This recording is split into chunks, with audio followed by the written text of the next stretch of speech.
Hi everyone, I'm Jim Patrick, Clairaudient medium. I hear, see, and feel people that are supposed to be dead, but they're not. Life goes on. And so I just wanted to do a little introductory video for everyone out there, tell you a little bit about what a medium is and what a medium does. Basically, a medium can hear, see, or feel people that have crossed over.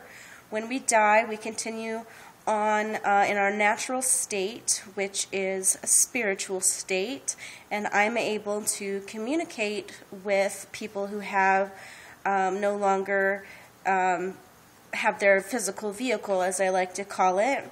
And I do have some questions from some people on my Facebook that I want to answer. One question: when did you first realize you had this gift, and who came through first for you? That's an interesting question. I've been psychic, I guess you can call it, my whole life. I've had strange things happening to me my whole life. I've known things, and I could see ghosts when I was a child, which really bothered me. I would have panic attacks because ghosts and spirits to me are kind of different. Ghosts are spirits who are earthbound and stuck, and spirits are people that have crossed over. So the ghosts come with more negative emotions because for some reason they're stuck. Whatever is holding them here is frustration, fear, anger, sadness, tragedy, whatever is holding them here, and I absorb those emotions, and so it really makes me uncomfortable. So now for the most part I deal with spirits, and so it wasn't until a car accident about 5 years ago that I realized that I could actually communicate with spirits. And it took me up until that point because I thought that if I could hear these ghosts that I saw, or if I could hear spirits, that it would be mainly audible. And it's not. It's telepathic. And so I was expecting one thing, and because I was expecting it to work that way, I was missing out on how it really worked. And so after my car accident, I started hearing these persistent thoughts everywhere I went, over and over and over again. But it was actually before my car accident that I had my first real experience, and that was with my husband when we were both stationed in Korea, and I had been in that twilight state between sleep and awake, and I had heard my father speaking to me, telling me something about my husband's mother who had passed when he was 8. This is a woman I'd never met. And at the time, my husband was my boyfriend. We had just started dating. And I woke up and I asked him about what his mother had said, and she had told me to tell him something about hiding in a car. That's the only thing I could remember hearing. And so I asked him about it, and he informed me that when his mother passed, he was playing hide-and-go-seek with his 2 siblings outside, and she actually passed. She was ironing, and she just fell, and she passed away, and he was hiding in the car outside when she passed. And so for a while longer, I was able to go on and tell him more about his mother and his life in the Philippines. That's the first experience I had. I still didn't realize at that point that I was a medium, but it was after the car accident that it really became clear, because I was hearing these persistent thoughts, and I would go and I would ask people about what I was hearing, because they just wouldn't leave me alone until I asked. And over again, I was bringing through information that was extremely accurate about people that they had loved and lost. And so after a while of questioning whether I was, losing my mind or whether people were messing with me, I had to accept what was happening, because there were so many readings and so many experiences that I couldn't deny. And then I realized I'd been hearing them my whole life, because they do communicate telepathically for the most part, although sometimes you will hear them audibly, but for the most part, on a day-to-day basis, it's a telepathic kind of communication. So, next question, let's see. Why do some spirits stay and others leave? And so I'm going to assume that you mean why do some spirits cross over and others stay as earthbound spirits?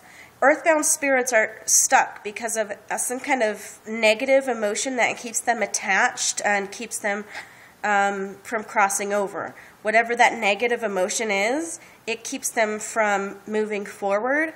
It's like a skipped record in some cases. In other cases, somebody's committed a terrible act and they're afraid to pass, to face the consequences of their actions. Other times, there's just such a negative fear or like I said, tragedy, sadness, confusion, frustration, that they don't know they need to cross, or they are afraid to cross, they don't want to cross, and other spirits, they have an easier time passing. I would say, of course, the majority of us go ahead and cross and have an easy transition, far more, obviously, than those who get stuck. And so I hope that I answered that question. Let me see. How old were you when you first realized you had a special gift that you could help others with? I was 28 or 29. I mean, and I'm almost 35 now, so it wasn't until I was in my late 20s after my car accident that I realized that I could actually help people with this, because I could hear spirits of the people around any given person and let them know that life goes on. And that's really the message that I want to send, is that life does go on. It doesn't cease to exist at the point of death. And I want to demonstrate that for people so that they might walk with a more peaceful and a more lighthearted step. Like it's completely changed my life, the knowledge that we don't just cease to exist, and that we can continue our relationships. I want to talk a little bit about that. Also, what I'd like to say is that when you have a loved one that's passed, somebody that dies, that you truly have a deep connection with, and you're obviously devastated with that loss, we are the ones that shut down that relationship. It's not them. Just because they have crossed over does not mean that we cannot continue our relationship. But because of our belief systems or some of the things that we're brought up to believe, for example, some people believe that life doesn't continue on past death. Other people believe that once you die, that God no longer allows that spirit to communicate, and that's just not the case. So for whatever reason, we're the ones who shut off and turn off that communication, not our loved ones. And so once we acknowledge and recognize that we can continue our relationship, it's a new dynamic. It's not the same dynamic. It's not physical. It won't ever be the same until we are there with them again. But you can continue that relationship. And once you acknowledge that they're there and acknowledge that they continue to exist, you'll find them showing you in a number of just amazing ways that they're still a part of our daily lives, and they're still here. And so so that's something I very much recommend, is working on coming to terms with the relationship dynamic change, and that way you can move forward together in that next kind of evolution of your relationship. Let me see what other questions. I have here, I go through long periods of no communication and then short bursts of dreams that come true. I've had it forever, yet was not fully aware I was getting info from Spirit till like 11 years ago. Okay, so she's talking about getting random information at random times. And that's happened to me before too, and that generally happens when you are not quite in tune with your ability, although you have a natural gift, as they call it. I would recommend meditation. I have several different meditations that I could recommend depending on whether you want to develop your clairaudience, your clairvoyance, your clairsentience. Clairaudience is the clear hearing, which is my strong suit. I audibly hear spirits. I telepathically communicate with spirits. And there are exercises you can do to strengthen that. One thing I will really recommend is music. The more you listen to music, the stronger your ear for other sounds around you become. And spirits will communicate through music quite often, and they do so with me on a daily basis. I get music from spirits all the time. So if you want to develop your clairaudience, I would start with just really paying attention to the music around you. For clairvoyance, that is my weakest point, so I'm working on that myself, but that's the visual. So if you're a more visual person, say for instance if you can picture an orange and you close your eyes and you can see that on the back of your eyelids, then you can focus on something simple on the back of your eyelids. And clairsentience is clear feeling, and so the way that you can strengthen that is just to kind of, when you're in a room with maybe 5 to 7 people, kind of focus on one person and see if you can kind of size up maybe their emotion, how you think they're feeling that day, and see if you can just feel them out. And once you start doing that with people that are here, you'll be able to do that with people that are here that you can't physically see. So it's just a matter of dedication, practicing, putting yourself to work, studying, just like anything else. If you want to get better at it, you have to do it all the time. And so let me see what the next question is. Are spirits confined, for lack of a better word, heaven, or are they free to roam?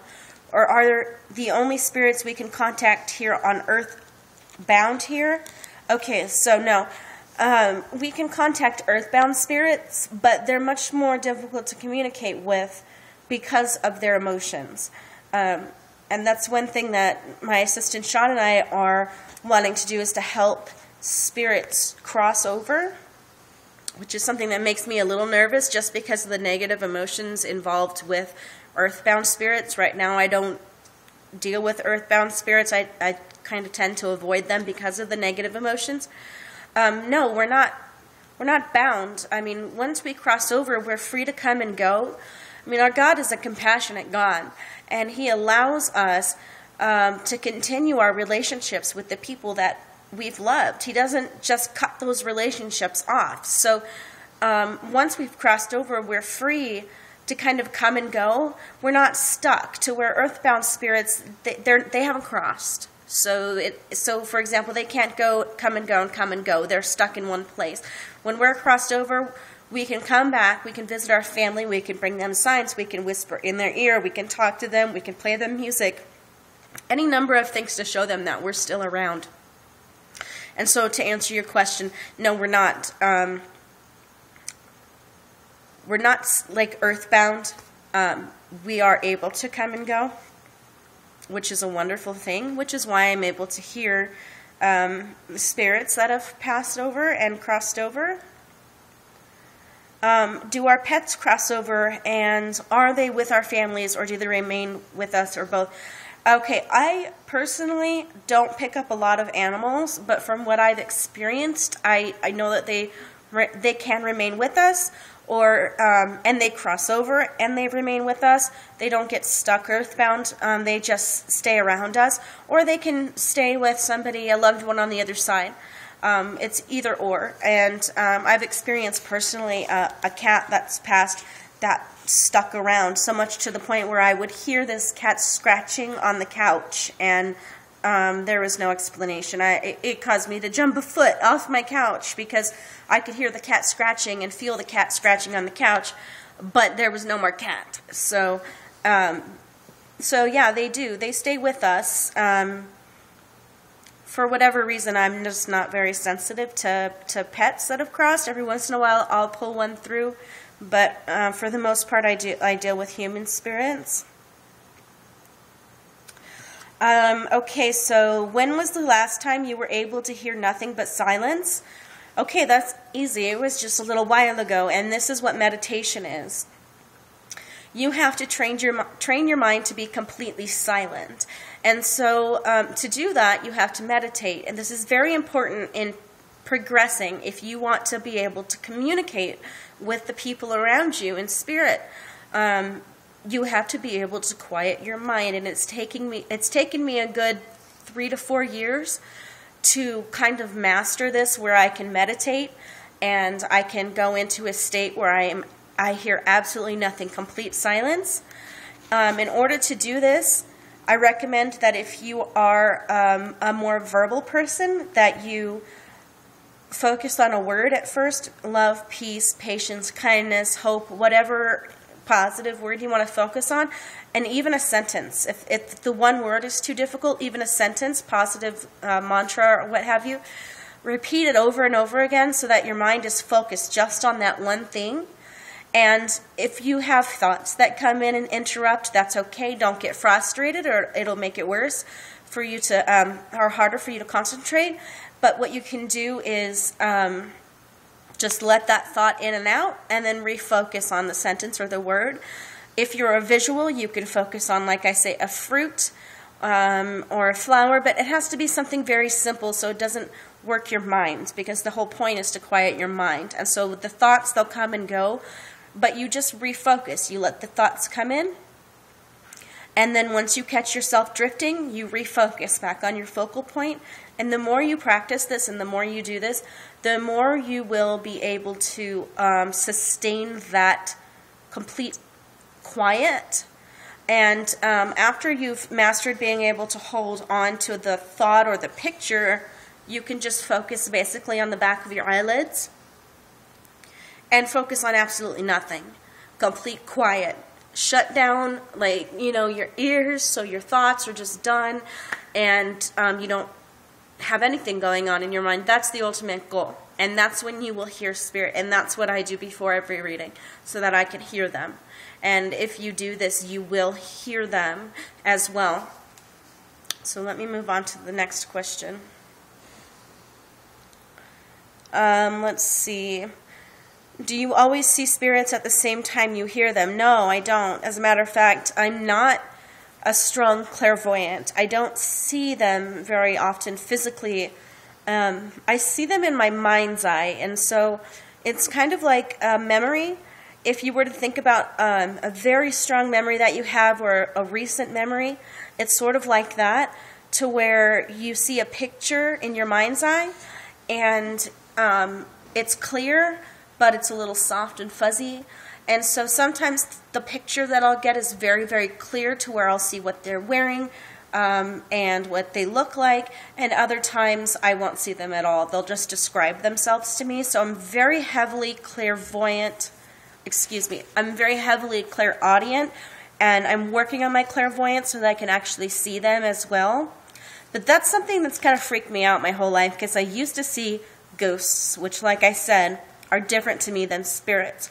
And so when I would see the ghosts, it would really freak me out. So I think spirits are taking their time with me as far as actually showing themselves to me, because it used to freak me out so bad. But I'm taking steps moving forward, and learning how to kind of boost my clairvoyance so that I'm able to see them as well.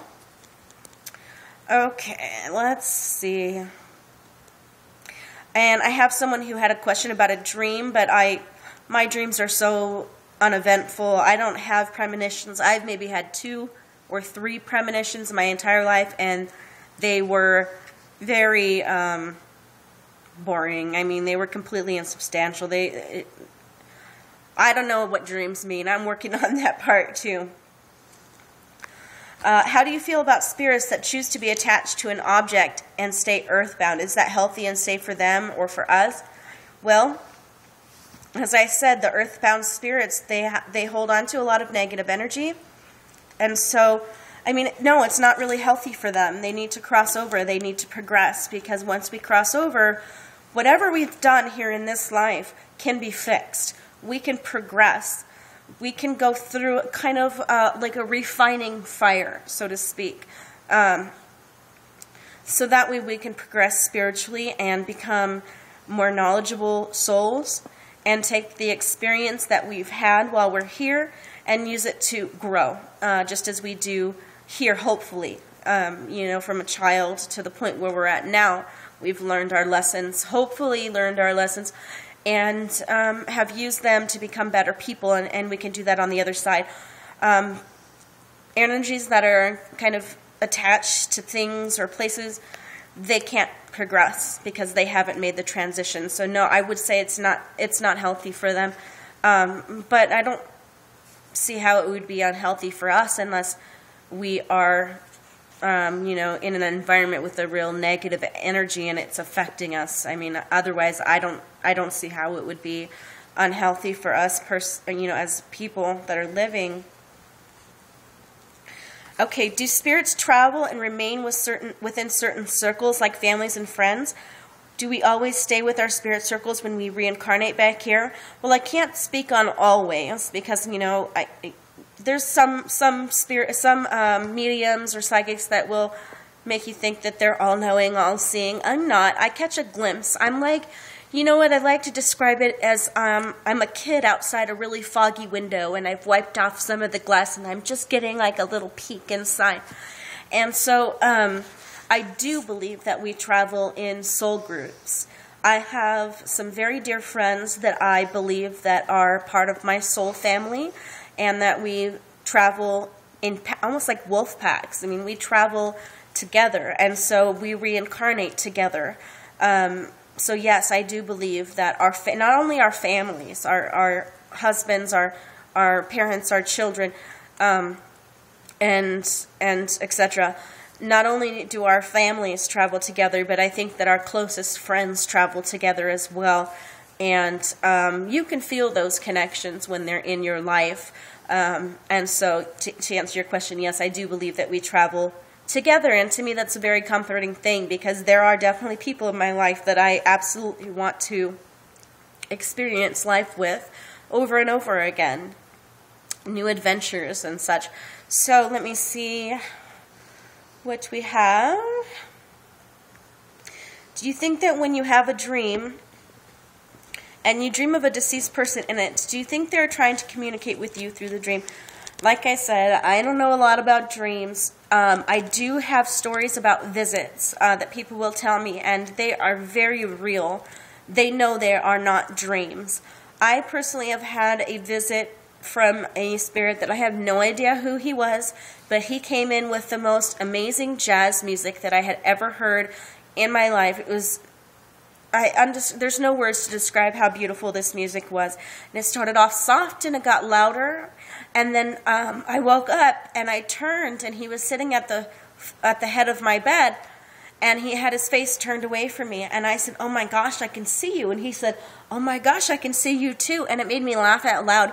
And we sat and talked for a few minutes, and I giggled, and we were chit-chatting. And then he left, and the music started off really loud, and then it faded away. And it was definitely a visit, an amazing experience. I wish it would happen again. I don't get them a lot. But, you'll know in your gut. You'll know in your gut. You have to trust your intuition and your instincts. If you have, for example, I had a dream the other night of a friend of mine that passed, and I don't think it was a visit, just because it felt like a dream and the contents were like a dream. But you'll know if it's a visit or if it's a dream. Just from the things that I've talked to from my clients and friends, you'll know the difference. Let's see. If you are communicating with the dead, why don't they just tell you their name? I've always been curious about that. Okay, that's a good question. I wish they would just tell me their name. Sometimes they do. I have gotten first and last names, first and middle names, first names. For some reason, though, it just depends on the level of clairaudience that you're at for them to be able to come through with the names. For me, if they don't give me their name, they will give me names of people around them, so their parents, their siblings, their children, their grandchildren, people that are important to them. It's not about them not just saying their name. They will. It's about us being able to hear what they're saying. and I can't always hear exactly what they're saying, so they'll get through whatever they can get through. But they do say their names. A lot of times they do just say their names, but it's not as easy, it's not as black and white as just saying, okay, can you tell me your name? And then just hearing them say that. Although that has happened with me before, and it's an amazing experience when I get a spirit that's able to communicate that clearly.